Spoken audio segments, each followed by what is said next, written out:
For the longest while, I've been in search for the perfect monitor, something that I can use to annihilate 12-year-olds in Overwatch, something that I can cry into while doing some work, and something that still claps cheeks for console gaming.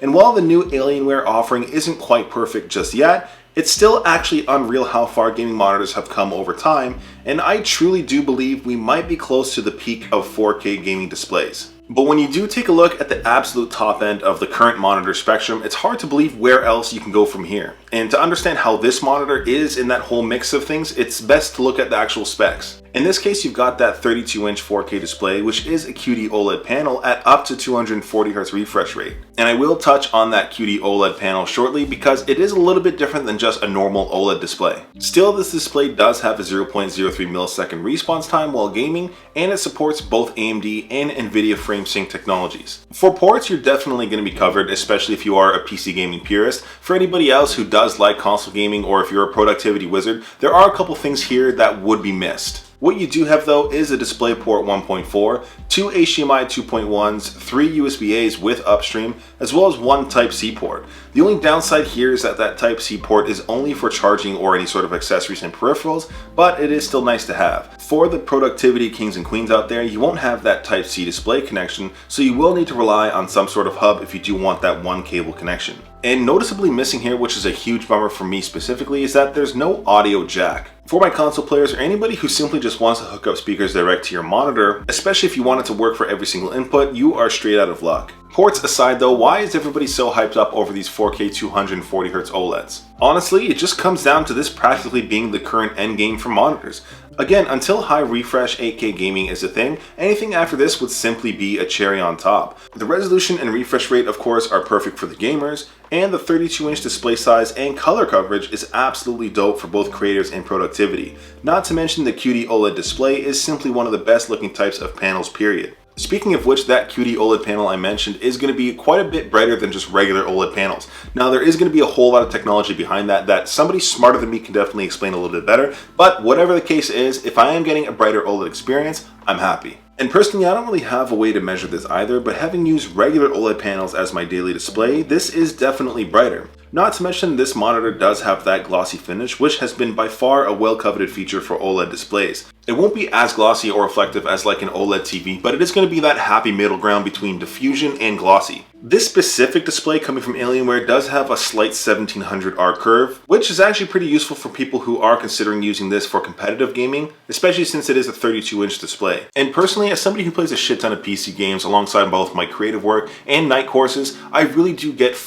absolute full benefit out of this monitor. Starting with PC gaming though, honestly this is where my PC purists will get a medium chubby in their pants because it's simply so damn good. It really does not matter what you're playing, all of it is incredible. And as somebody who plays a crap ton of Overwatch, from an FPS standpoint I can easily say this is a good gaming experience for FPS games.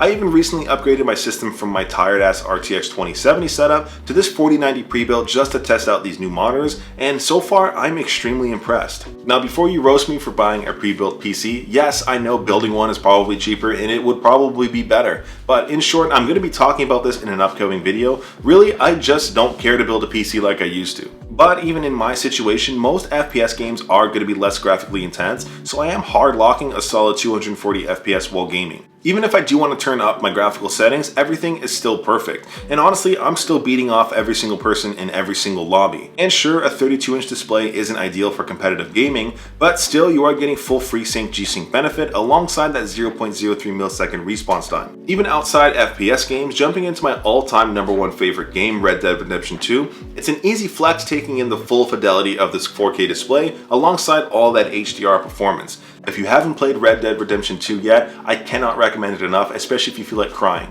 Still, between any type of game, there's going to be zero tearing or skipped frames, thanks to both G-Sync for my PC and FreeSync on my PlayStation 5. And yes, while this monitor is going to be a PC gamer's wet dream, console gamers will get an immense amount of value out of this. For myself in this setup at least, that's going to be the PlayStation 5 Slim, which still does give me 4K at up to 120Hz through that HDMI 2.1 port. With that, we are getting full console features like auto low latency mode, variable refresh rate, and as mentioned, AMD FreeSync.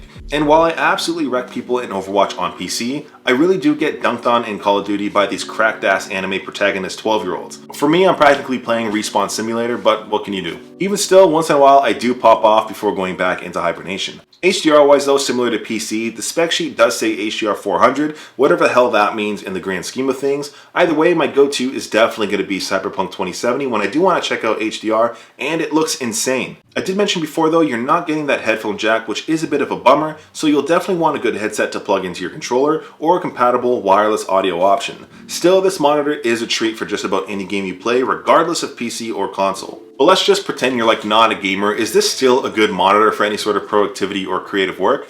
Hell fucking yeah, it is. Look, it gets insanely bright and it covers 99% of the DCI-P3 color gamut, so regardless of what you're doing, everything on here is just about nice and crispy. Straight up, you're going to be getting an exceptional image, whether that be for editing photo or video, or getting any sort of work done whatsoever. One thing I've seen in the past with some OLEDs is that text simply looks like trash, which actually doesn't seem to be the case here. Everything is simply tack sharp. If you are throwing down some shows or movies as well, the QD-OLED display here is absolutely unmatched in terms of quality. Now, over the last year, I've actually just started watching anime for the first time separately from Dragon Ball Z as a kid. And for myself, I've been really enjoying some of those Studio Ghibli films alongside my recent favorite, One Punch Man. Colors on any sort of animated series absolutely pop, alongside the literal blacks the display gives you, and if you do have any sort of Dolby Vision HDR content, that is going to be supported on this display. But considering this display does get super bright, you might rightfully be worried about burn-in, and honestly, there's things in place here that can help you prevent it. Now, there's obviously the 3-year warranty that comes included with this monitor, but there are some built-in tools in the menus that can help out.